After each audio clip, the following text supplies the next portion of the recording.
지난해 10월 발생한 인천 특수교사 사망 사건을 계기로 특수교육 여건 개선에 나선 인천시 교육청은 올해 134개 특수학급을 신증설하고 특수교사 업무 경감 등을 위한 지원을 강화할 방침입니다. 인천시 교육청은 2월 19일 청사 본관에서 지역 교원단체, 장애인단체, 자율장학협회 등 15개 교육단체와 인천 특수교육 개선을 위한 공동 합의문을 발표했습니다. 합의문에는 과밀 특수학급 해소, 특수교사 업무 경감 등 인천 특수교육 개선을 위한 9대 개선 과제와 33개 세부 과제가 담겼습니다.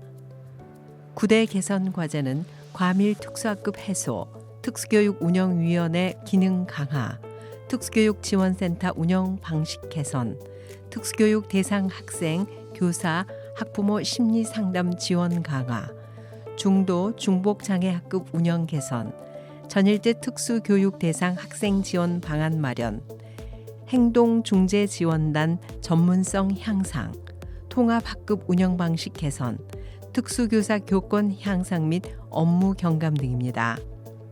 특히 과밀 특수학급 해소를 위해 교육청 주도로 특수학급을 설치한다는 방침입니다. 기존에는 학교 권한에 따라 학교 측이 거부하면 특수학급을 설치하지 못했으나 올해부터는 교육청이 직접 특수학급 신증설을 결정합니다. 특수학급 기준 인원 초과 시 즉시 특수학급을 설치하도록 하고 공간 마련 등의 이유로 특수학급 설치가 어려운 경우 협력 교사 등 지원 인력을 배치하게 됩니다. 교육청은 오는 3월 134개 특수학급을 신증설하고 이 같은 특수학급 신증설 기준을 담은 개정 조례안을 오는 7월 공표할 계획이라고 밝혔습니다.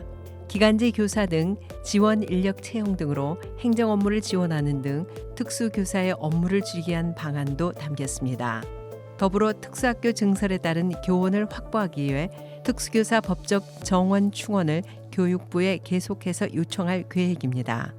인천시 교육청과 15개 단체는 인천 특수교육 개선 9개 과제와 33개 세부 과제에 대한 교육청의 성실한 이행과 공동 노력을 약속하고 서명했습니다. 의료 지원이 필요한 장애 학생들이 2월 28일부터 학교에서 튜브 영양 공급이나 흡인, 즉 석션 등 전문적인 의료인의 지원을 받을 수 있게 됐습니다.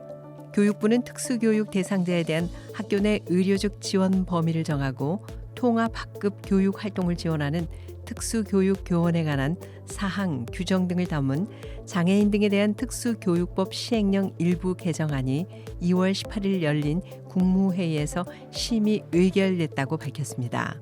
개정안은 의료인이 학교 내에서 특수교육 대상자에게 제공할 수 있는 의료적 지원 범위를 흡인, 튜브 영양 공급, 배출관을 이용한 간헐적 소변 배출, 인공호흡기를 이용하는 학생에 대한 간호 등으로 규정했습니다.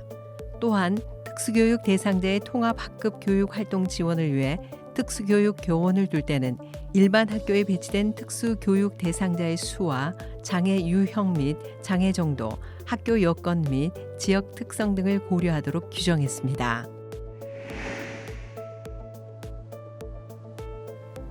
중증 장애가 있지만 65세 이전에 활동 지원급여를 수급하지 않았다는 이유로 고령 장애인에게 신청 자격을 박탈한 장애인 활동 지원법 조항이 위헌 심판을 받게 됐습니다. 비영리 공익법률단체 공익변호사와 함께하는 동행은 강주지법 행정일부가 장애인 71세 김모 씨가 낸 위헌법률 심판 제청 신청을 받아들였다고 2월 18일 밝혔습니다. 이에 따라 강주지법은 장애인의 자립생활을 목적으로 지급하는 활동지원급여의 신청 자격을 65세 미만으로 규정한 장애인 활동 지원에 관한 법률 제5조 제2호의 위헌 여부 심판을 헌법재판소에 청구하기로 했습니다.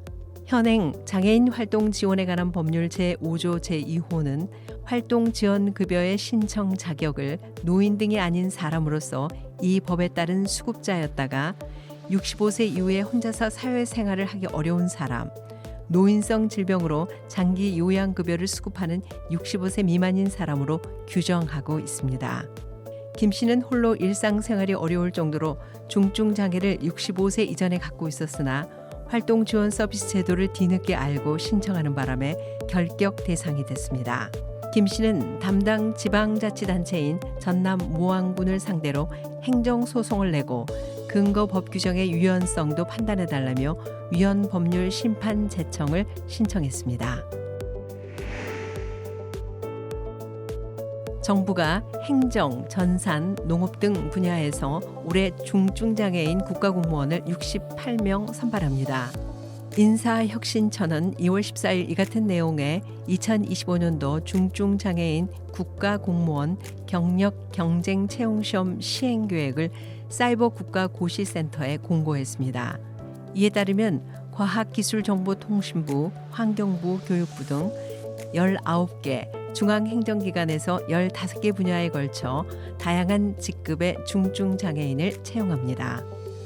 응시 자격은 장애인 고용 촉진 및 직업재활법에 따라 중증장애인에 해당하면 시험에 응시할 수 있으며 선발 단위별로 정해진 자격증과 경력, 학위 등의 요건 중 한 개라도 충족하면 됩니다. 원서는 3월 11일부터 17일까지 온라인으로 접수해야 하며 서류 전형 4월, 면접 시험 5월 21일에서 22일을 거쳐 7월 11일 최종 합격자를 발표합니다. 선발 단위별 세부 응시 자격 요건, 원서 접수 방법, 시험 일정, 편의 지원 신청 등 자세한 내용은 사이버 국가고시센터를 통해 확인할 수 있습니다. 지금까지 장애인 생활신문 편집국에서 전해드렸습니다.